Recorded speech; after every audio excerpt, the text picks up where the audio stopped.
बिस्मिल्लाहिर्रहमानिर्रहीम। अस्सलामुअलैकुम दोस्तों, नई वीडियो में खुश आमदेद। दोस्तों, रूसी एयरबेस पर बड़ा हमला हो गया।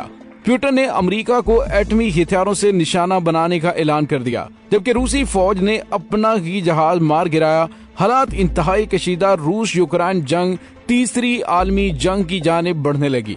वीडियो की तफसील में जाने से पहले आप देख रहे हैं हकीकत की दुनिया डॉक्टर अली के साथ। हमारा चैनल सब्सक्राइब करके घंटी के निशान को दबाना मत भूलिएगा। इस वीडियो को ज्यादा से ज्यादा फेसबुक, व्हाट्सएप और सोशल मीडिया पर शेयर जरूर करें। शेयर और लाइक करने के साथ साथ कमेंट बॉक्स में पाक फौज जिंदाबाद, पाकिस्तान पाइंदाबाद और पाकिस्तान के गुमनाम हीरोज को सलाम का नारा कमेंट जरूर कीजिएगा। दोस्तों, व्हाइट हाउस की जानिब से मुसलसल रूसी सदर व्लादिमीर पुतिन को तनकीद का निशाना बनाया जा रहा है और बीबीसी के मुताबिक रूसी सदर व्लादिमीर पुतिन को उनके मुशीरों की जानिब से गुमराह किया जा रहा है, क्योंकि वो इस बारे में बताने से डरते हैं कि यूक्रेन में जंग के बुरे नताइज सामने आ रहे हैं। पुतिन के मुशीर उन्हें ये भी नहीं बता रहे कि जंग के आगाज के बाद से पाबंदियों की सूरत में रूसी मईशत कितनी मुतासिर हुई है। क्रेमलिन ने इन जायजों पर ताहाल कोई रद्द-ए-अमल नहीं दिया। बरतानवी इंटेलिजेंस के मुताबिक यूक्रेन में रूसी फौज की हौसला शिकनी हुई है, जबकि उनके पास सामान कम पड़ रहा है और वो अब अहकामात पर अमल दरामद से इनकार कर रहे हैं। दोस्तों, ये तो कहना है बरतानवी इंटेलिजेंस का, जो कि खबर को हमेशा तोड़ मोड़ कर पेश करते हैं। लेकिन दोस्तों, हकायक ये हैं कि वाकई यूक्रेन की जानिब से रेजिस्टेंस में इजाफा हो गया है। यूक्रेन की जानिब से अब रूस के खिलाफ ऑफेंसिव डिफेंस किया जा रहा है, यानी अपनी डिफेंस के साथ साथ जवाबी वार भी किए जा रहे हैं। एक ताज़ा तरीन खबर सामने आई है कि यूक्रेन ने सरहदी इलाकों से एक मिसाइल दागा है जो रूस के फौजी अड्डे को लगा, जिसके नतीजे में असलहे का जखीरा तबाह हो गया और 4 फौजी शदीद जख्मी हो गए हैं। आलमी खबरसां इदारों की रिपोर्ट के मुताबिक यूक्रेनी फौज ने रूसी फौज को कई महाजों पर पीछे धकेल दिया है। सरहदी इलाकों से दागा गया यूक्रेन की फौज का ये मिसाइल उन मिसाइलों में से एक है जो अपने हदफ तक पहुँचने में कामयाब रहा। ये मिसाइल रूसी शहर बिलगोरोद के फौजी अड्डे में गिरा, जिससे वहां का असलहा डिपो तबाह हो गया और आग भड़क उठी। रूस के फौजी अड्डे में लगी आग के शोलों को यूक्रेन की सरहद से भी देखा जा सकता था। यूक्रेनी फौज ने रूसी फौज के जानी और माली नुकसान का दावा किया है।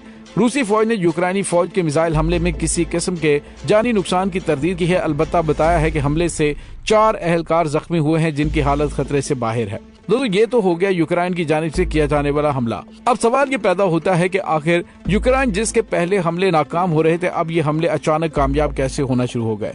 तो दोस्तों, बरतानिया, यूरोपीय यूनियन और अमेरिका ने यूक्रेन के साथ इंटेलिजेंस शेयरिंग करना शुरू कर दी है, जिसकी वजह से गुज़िश्ता चंद दिनों के दौरान यूक्रेन को कुछ गैर मामूली कामयाबियां मिली हैं। दोस्तों, इंटेलिजेंस शेयरिंग में उनको टारगेट्स बताए जाते हैं और वहां पर मौजूद असलहा और फौजियों की तादाद के बारे में इन्फॉर्म किया जाता है, जिस पर यूक्रेन की जानिब से हमले किए जा रहे हैं। दोस्तों, यहाँ पे आपको ये भी बताते चलें कि तकरीबन 40% यूक्रेनी इलाकों पर रूसी फौज का कब्जा हो चुका है, लेकिन इसके बावजूद यूक्रेनी हथियार डालने के लिए तैयार नहीं है।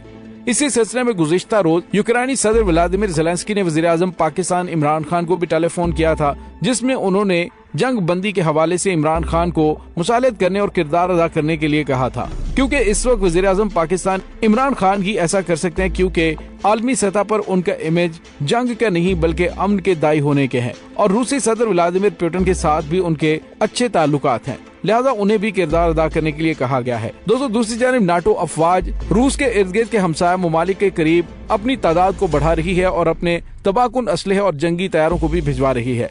इसको लेकर रूसी सदर व्लादिमीर पुतिन ने एक बार फिर खबरदार किया है कि अगर हमारे मुल्क की सलामती को खतरा हुआ तो हम जोहरी हथियारों का इस्तेमाल करेंगे। ये बयान रूसी हुकूमत के तर्जुमान दमित्री पेस्कोव ने दिया है, जिसमें कहा कि रूस की बका और सलामती को खतरा हुआ तो जोहरी हथियारों को खतरा खत्म करने के लिए हम इस्तेमाल कर सकते हैं। दोस्तों, याद है कि इस वक्त तकरीबन रूस की जोहरी आबदोजें मुकम्मल तौर पर अलर्ट है, जो कि चंद मिनट्स के वक्फे से जोहरी हथियार लॉन्च करने की सलाहियत रखती हैं। जमीनी और फिजाई जराये से भी हमला करने की सलाहियत से लैस तैयारे हमा वक्त फिजाओं में मौजूद हैं। रूसी हुकूमत के तर्जुमान ने मजीद कहा है कि यूक्रेन ऑपरेशन के नताज कुछ भी हो, इसे जवाब बनाकर जोहरी हथियार इस्तेमाल करने का इरादा नहीं रखता। यूक्रेन पर रूसी हमले के बाद अमेरिका ने मुतअद्दिद बार रूस की जानिब से जोहरी हथियारों के इस्तेमाल का खदशा जाहिर किया है।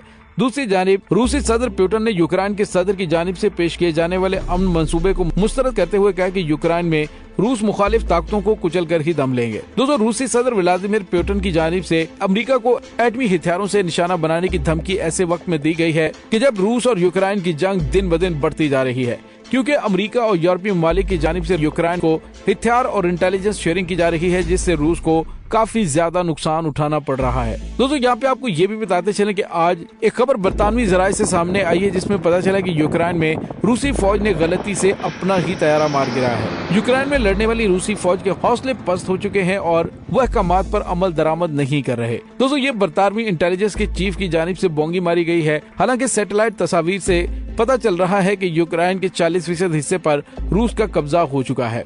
दोस्तों यहाँ पे आपको ये भी बताते चले कि 24 फरवरी को यूक्रेन पर रूस ने हमला करते वक्त जहन में यही रखा था कि चंद दिन में ही शायद ये जंग खत्म हो जाए और कीव पर रूसी फौज का कब्जा हो जाए।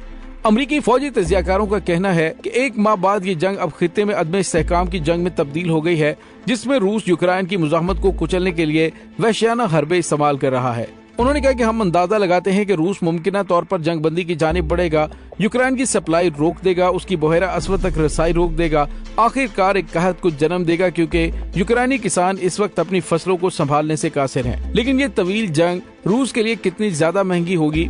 बरतानिया के थिंक टैंक्स का कहना है कि यूरोपीय सिक्योरिटी से मुतल्लिक माहिरीन का कहना है कि रूस की जानिब से फौजी कार्रवाइयों को बरकरार रखना एक इंतहाई महंगा सौदा है, खास तौर पर जब आपकी फौजें अपने मरकजी अड्डों से दूर हों। आपको जंगी मशीनें और फौजियों को खाना खिलाने के लिए खुराक की सप्लाई का इंतजाम करना होता है, गोला बारूद और ईंधन की एक बड़ी मिकदार का जखीरा करना होता है। इस वक्त यूक्रेन के साथ जंग में रूसी लॉजिस्टिक्स को मसाइल दरपेश हैं और इसकी निशानदही करने के लिए काफी शवाहिद भी मौजूद हैं। सबसे ज्यादा वाज़ेह तौर पर यह है कि रूसी फौजी गाड़ियों को इस वसी इलाके में किसी नक्स के बगैर वहीं मैदान में छोड़ दिया गया था। दोस्तों इसमें कोई शक नहीं है कि रूस के पास दुनिया के सबसे बड़े ज़र मुबादला के ज़खायर तकरीबन 600 अरब डॉलर हैं, लेकिन इस रकम का बड़ा हिस्सा इक्तसादी पाबंदियों की वजह से अब मगरबी बैंकों में बंद है। सेंटर फॉर इकोनॉमिक रिकवरी के मुताबिक हमले के पहले 23 दिनों में रूस को बराह रास्त फौजी अखराजात की मद में 19.9 अरब डॉलर का नुकसान हो चुका है। एक अंदाजे के मुताबिक क्रेमलिन को तबाहशुदा फौजी हार्डवेयर में 9 अरब डॉलर का नुकसान हुआ है। इस रकम में क्रूज मिसाइल लॉन्च करने की लागत भी शामिल है। दोस्तों यूक्रेन ने 19 मार्च को दावा किया था कि इस वक्त जंग में 14,400 रूसी फौजी मारे जा चुके हैं, लेकिन रूस की जानिब से इस तादाद को सैकड़ों में बताया गया, जो कि 1,000 से कम थे। दोस्तों देखा जाए तो कुल अखराजात में इनखलाज, जख्मी फौजियों का इलाज, गोला बारूद, ईंधन, स्पेयर पार्ट, फौजियों को खाना खिलाने के अखराजात भी शामिल करने की जरूरत है। अगर ये किया जाए तो ये अखराजात काफी ज्यादा बनते हैं और रूस के लिए ये काफी ज्यादा महंगी जंग साबित हो सकती है। लेकिन दोस्तों यहाँ पे आपको ये बताते चलें कि रूस इसको बहुत लंबे अरसे तक लेकर नहीं जाएगा। जिस तरह उसने अमेरिका को धमकी दी है कि वो जौहरी हथियारों का इस्तेमाल कर सकता है ताकि अपनी जानिब बढ़ने वाले खतरात को खत्म कर सके, तो इस धमकी के अंदर वो संगीनी मौजूद है, क्योंकि रूसी सदर व्लादिमीर पुतिन ने जंग के इब्तदाई दिनों में ही अपने जौहरी हथियारों को तैयार रखने के हवाले से एटमी हथियार चलाने की स्पेशल यूनिट्स को एक्टिव कर दिया था और वो तब से अब तक मुकम्मल तौर पे एक्टिव हैं। अगर जौहरी हथियारों का इस्तेमाल हो जाता है, ये कहीं से भी कोई एक जौहरी मिसाइल भी चल जाता है, तो फिर समझ लीजिए कि तीसरी आलमी जंग का आगाज हो गया है और रूस और यूक्रेन के दरमियान जारी ये जंग तीसरी आलमी जंग में किसी वक्त भी तब्दील हो सकती है। दोस्तों इस तमाम सूरत हाल के बारे में आपका क्या कहना है, कमेंट सेक्शन में अपने ख्यालात का इजहार जरूर कीजिएगा। इसके साथ ही डॉक्टर अली को इजाजत दीजिए। इंशाल्लाह बहुत जल्द मिलते हैं एक नई वीडियो में। तब तक के लिए अपना बहुत सारा ख्याल रखिएगा। पाक फौज जिंदाबाद, पाकिस्तान पाइंदाबाद, पाकिस्तान के गुमनाम हीरोज को सलाम, अल्लाह वारिस।